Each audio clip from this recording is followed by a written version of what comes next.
Пайғамбарымыздың Убай ибн Халафты өлтіруі.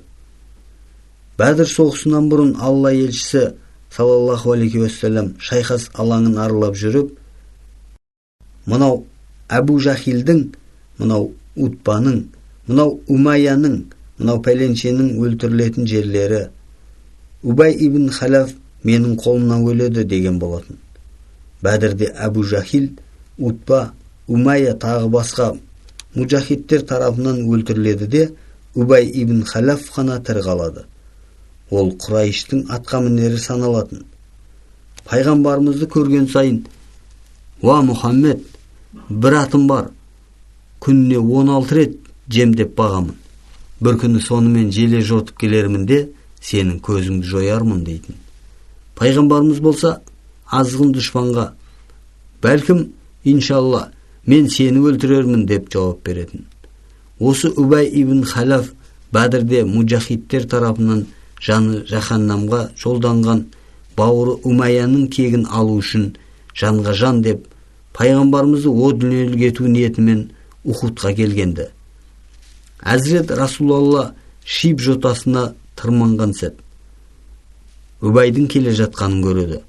Астында бордақланған аты, өшпенділіктен қанталаған көздері арам ойынан хабар беретіндей. Сахабалар алдын кес-кестеп өткізбей қоймақшы. Алайда пайғамбарымыз, «Келсін, жіберіңдер» деді. Жауыз Убай, «Ей Мұхаммед, сен аман қалсаң, өлгенім артық» деп ентелей түсті. Алла Расулы қаһарына мініп, найзасын ала тұра ұмтылды. Пайғамбарымыздың айбарынан сескенген Убай қаша жөнелді. Алла Расулы болса, «Қайда қашып барасың?» деп соңынан дауыстады. Убай қашып құтыла алмады. Пайғамбарымыздың лақтырған найзасы дұшпанның сауыты мен дуылғасының арасына қақ желкеге қадалды. Убай ойбайлаған күйі жерге аунап түсті. Мүшіріктер көтере-мүтере алып кетті. Жарасынан қан аққан жоқ, бірақ жанын жегідей жеді. Жолдастарына, «Валлахи, Мұхаммед мені өлтірді» деді бірнеше рет тілге келгенде. Қасындағылар оны жұбатып жатты. Убай демі біткенін аңдады. «Бір күн бойы сусадым, шөлде өліп барам» деп ыңқылдаған күйі көз жұмды.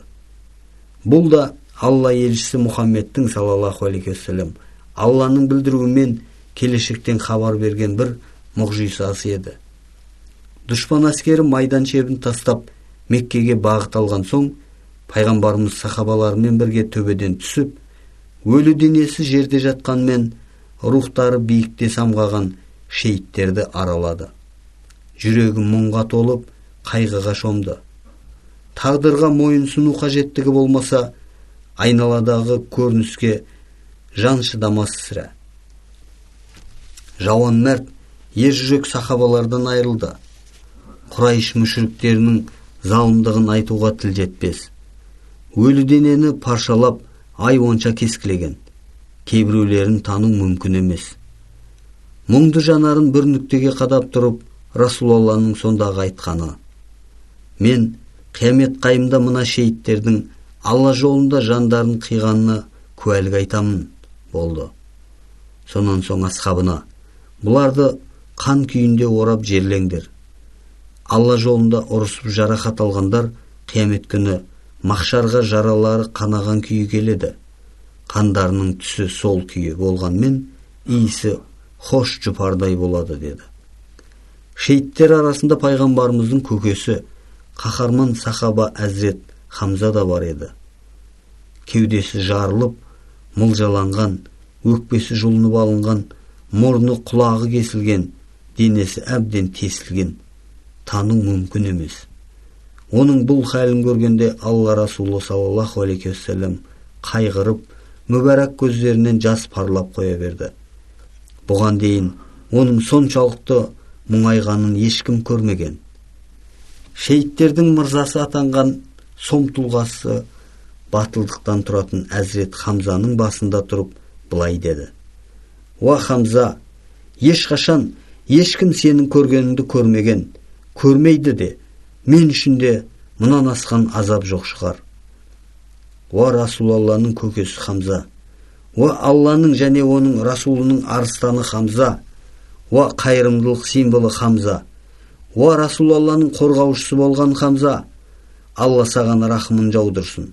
Егер сенің артыңнан аза тұту қажет болса, шаттануды ұмытып, өмір бойы сені жоқтар едім. Сол кезде Мәдина жақтан шаңдатып жан ұшыра жүгіріп келе жатқан бір әйел жұрттың назарын аударады. Бұл Әзірет Хамзаның туған қарындасы Әзірет Сафия еді. Бауырын көрмекке ұмтылған ол алғаш кездескен кісіден Хамзаның қайда екенін сұрады. Мұхаммед саллаллаху алейхи уассалам Сафияның жақындағанын аңғарып, ұлы Зүбәйір ибн Ауамға: анаңа айт, кері қайтсын, бауырының мәйітін мына күйде көрмесін, деді. Әзірет Зүбәйір анасының алдын орағытып: анашым, Расулалла қайтсын деп бұйырды, деді. Әзірет Сафия болса: егер оның не халде екенін көрмеуім керек болса, онсыз да бауырымның сау тамтығы қалмағанын естіп келемін. Ол бұндай азапқа Алла үшін төзді. Біз Алла жолында онан да зорына разымыз. Сауабын тек Алладан күтеміз. Иншалла, сабыр сақтап шыдаймыз, деп ерлеше жауап берді. Әзірет Зүбәйір анасының айтқанын сөзбе-сөз жеткізгенде пайғамбарымыз Әзірет Сафияның бауыры Хамзаны көруіне рұқсат берді. Сафия шейіттер мырзасы бауырының басында отырып үн-түнсіз егілді. Қасында тұрған Алла елшісі де көз жасына ерік берді. Мұңды да ғибратқа толы көрініс. Айнала қайғыдан қарайғандай. Тағдырға мойынсұнған Әзірет Сафия сабырын: бәріміз Алладан келдік, оған қайта ораламыз аятымен бітірді. Бауырында Алладан рахмет тілеп дұға бағыштады. Сол мезетте періште Жәбірейіл келіп, пайғамбарымызға ержүрек Хамза жайында көк жүзінде Алланың және Расулының арыстаны деп жазылғанын хабарлады. Алла елшісі бұл сүйіншілі хабарды Әзірет Сафияға жеткізді. Шейіттер арасында ислам қолының ту ұстаушы Мұсхаб ибн Умайр де бар еді. Алла елшісі оның мәйіті қасына барып, Ахзаб сүресінің: мүміндердің арасында Аллаға берген сертінде тұрған нағыз ерлер бар. Олардың кейбірі уәдесінде тұрып, Алла жолында жанын пида қылды. Енді біреуі өз кезегін күтуде. Олар серттерінен әсте тайғанда, әуелгі қалыптарынан еш айнығандай емес, деп келетін 23 аятын оқыды. Жолдастары Әзірет Мұсхабты кебіндейтін мата таба алмайды. Үстіндегі киімін басына тартса, аяқ жағы ашылып, аяғына тартса, басы ашылып қалады.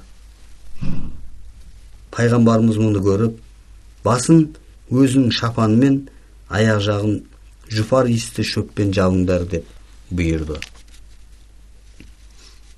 Алла жолында, Расулалла мен ислам жолында қиыншылыққа төзіп, ақыры шейіт болу, өлген соң орайтын кебіні де болмай, шөппен кебіндеу бақыты кез келгенге бұйырған ба? Мұнан соң адамзаттың ардақтысы Мұхаммед саллаллаху алейхи уассалам шейіт болғандардың намазын шығарды. Кейбір мәліметтерде Ухуд шейіттерінің намазы жерленгеннен соң 8 жылдан кейін шығарылғаны жайлы айтылады. Пайғамбарымыз шейіттердің сауыт сайманы мен қарулары алынған соң үстеріндегі қанды киімдерімен көмуді бұйырды. Сахабалардың: уа Расулалла, алдымен қайсысын жерлейік деген сұрағына: Құранды көп білетінін бірінші көміңдер, деді. Пайғамбарымыз мүшриктердің Мәдинаға басып кіріп, әйелдер мен бала-шағаны қырып жою мүмкін екенінде ескермей қалмады. Сол себепті дұшпан әскерінің шынымен Меккеге кеткен-кетпегенін білу қажет болды. Әзірет Әлиді шақырып алып: сен дереу жолға шық, мүшриктердің ізін кес, не істеп не қойғандарынан хабардар болайық. Егер олар түйелеріне мініп аттарын жетектеген болса, Меккеге қайтуға бет бұрғаны. Ал егер аттарына мініп түйелерін жетекке алған болса, ниеттері Мәдинаға шабуылдау деп түсіндірді. Әзірет Әли мүшриктерді сырттай қадағалап, түйеге мінгендіктерін, аттарын жетекке алғандарын айтып келеді. Шейіт сахабалардың жаназасы шығарылып, жерленгеннен кейін, адамзаттың асыл тәжі Мұхаммед саллаллаху алейхи уассалам мұжахидтермен бірге Мәдинаға қайтуға ыңғайланды.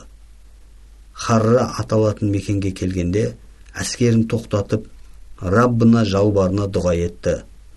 Я Алла, мақтауға, мадаққа сен ғана лайықсың. Я Алла, сенің ашып көрсеткеніңді жасыратын, жасырғаныңды ашатын құдірет жер бетінде жоқ. Сенің тура жолға салмағаныңды дұрыс бағытқа бұру мүмкін емес. Сенің ақиқатқа бағыттағаныңды ақ жолдан ешкім тайдыра алмайды. Сенің бергеніңді ешкім бере алмайды. Бергеніңе ешкім тосқауылда бола алмайды. Я Алла, мейірімділігіңмен, берекетіңді, рахмыңмен, дархандығыңды бізге көрсет, нәсіп ет. Я Алла, мен кедей болған күнімде сенен нығмет, қорыққан шағымда сенен сенім тілеймін. Я Алла, иманды бізге сүйдір, жүректерімізді иманмен безендір. Күпірліктен, хаққа қарсы шығудан сақтағайсың. Дінімізбен, дүниемізге зиянды нәрселерді білетіндердің, тура жолға түскендердің қатарында қыл. Я Алла, бізге мұсылман ретінде өмір сүруді нәсіп ет. Мұсылман болып өлуді жаз. Бізді хақ жолына шын берілген игілермен бірге қой. Олар ізгіліктен айнымаған, діндерінен бас тартпағандар. Я Алла, сенің пайғамбарыңа сенбей, сенің жолыңнан бас тартқан, пайғамбарыңмен соғысқан кәпірлердің жазасын бер, оларды азапта. Болмыс сұлтанының ынты-шынтымен қылған батасына мұжахидтер үздіксіз әмин деумен болды.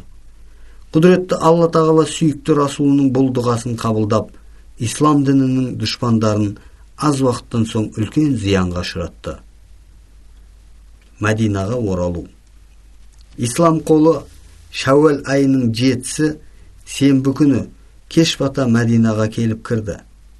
Шейіт болғандардың отбасы, әсіресе әйелдер жылап-сықтап азан-қазан. Зарлы дауыстар Алла елшісінің көзіне жас үйірді. Пайғамбарымыз аттан түсіп үлгермеген еді. Бір әйел жақын келді де, әкем де шешем де сенің жолында құрбан болсын, уа Расулалла, сен аман болсаң, қалған қиындықтың бәрі түкте емес, деп пайғамбарымыздың нұрлы жүзіне көз тастады. Бұл пайғамбарымыздың атының тізгінін ұстап тұрған сахаба Сағд ибн Муаздың анасы Убайд қызы Кәпша еді. Соғыста ұлы Амр ибн Муаздың шейіт болғанын естіп, іші қан жылап тұрса да, Алла Расулының амандығын тілеген. Оның жоғарыдағы сөздерде ақиқат иманның, Расулаллаға шын берілгендіктің белгісі еді. Шейіт болған ұлынан бұрын Алла Расулының есендігіне көз жеткізіп, соған қуанған. Алла Расулы қаһарман әйелге көңіл айтып тұрып былай деді: Уа Сағдтың анасы, саған және отбасыңа сүйіншім бар. Шейіт болғандардың бәрі жұмақтың төрінде бас қосып, достықты жалғастыруда. Олардың әрбірі туған туыстарына шапағатшы болады. Сонан соң Кәпша ханымның өтінішімен төмендегідей бата берді: Я Алла, олардың көңілдеріндегі қайғыны жойып, аман қалғандарын тірілердің ішінде ең қайырлы құлдарыңнан ет.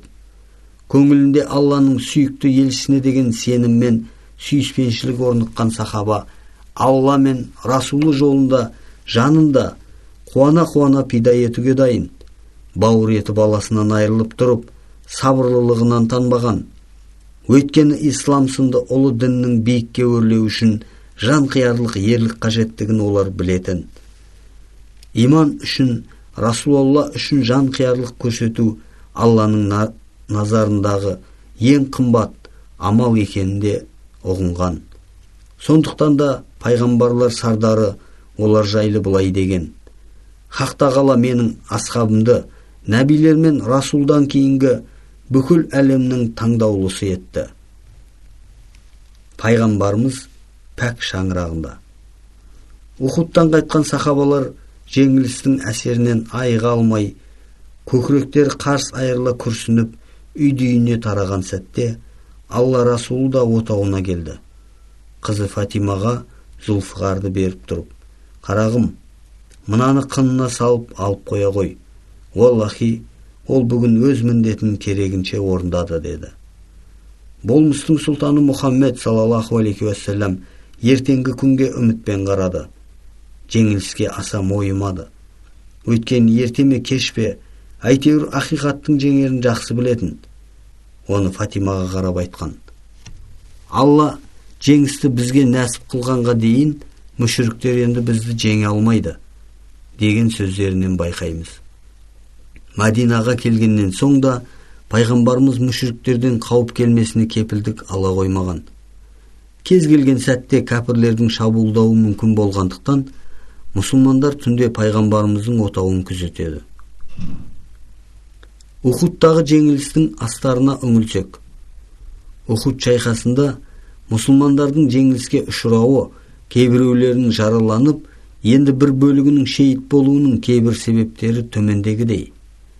Аллаға және оның Расулының әмірлеріне титтей қарсылық мұсылмандардың басына үлкен қауіп төндірері осы жол көрсетілді. Өйткені пайғамбарымыз Айнейн төбесіндегі бақылаушы атқыштарға қандай жағдайда да бұйрық келмейінше орындарынан қозғалмауды бұйырған еді. Бірақ атқыштар мұсылмандар жеңді деген сәтте жеңіс аяқ астынан жеңіліске айналды.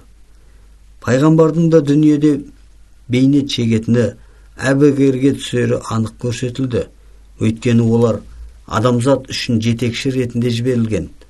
Алла Расулы бүкіл адамзат қауымының жетекші имамы ретінде бұл дүниеге жіберілген. Адамдар жеке өмірде де, қоғамдық ортада да сол нұрлы тұлғадан саллаллаху алейхи уассалам дәріс алуға мәжбүр.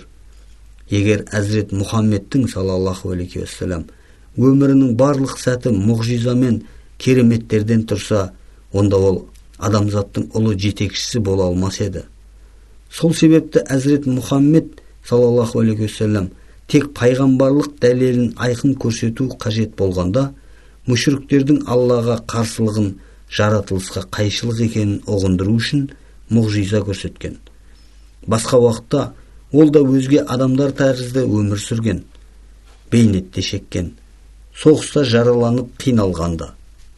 Сондай-ақ, егер Расулалла ылғида мұғжизалармен өмір сүрген болса, ол дүние емтиханына қайшылық болар еді. Ондай жағдайда Әбу Жахил де, Әбу Лахаб та иманға келген Әзірет Әбу Бәкірмен бір дәрежені ұстанар еді. Яғни нағыз мұсылман мен мұнафиқты ажырату мүмкін болмай қалар еді. Әсіресе шайқастар кезінде илахи көмек кешіккен сәттерде жүрекпен иман келтірмеген екі жүзділер сөздермен, істермен шын бет бейнесін білдіріп қоятын. Мүшіріктер арасында келешекте сахабалар сапына қосылып, иманның жүгін арқалайтын Халид ибн Валид, Амр ибн Астар бар болатын. Алланың хикметі болар бәлкім. Болашақта сахабалар қатарында ұлы қызметтер атқаратын осы адамдардың бетін қайтармай, келешектегі имани ерліктер үшін әзірден жеңіс тұғырына көтерілгені. Демек, өткен шақтағы сахабалар болашақтың сахабаларының жеңіліс тапты. Құдды келешектің иман кемеңгерлері қылыш пен найзадан қауіптенбей, ақиқаттан аяқ тартып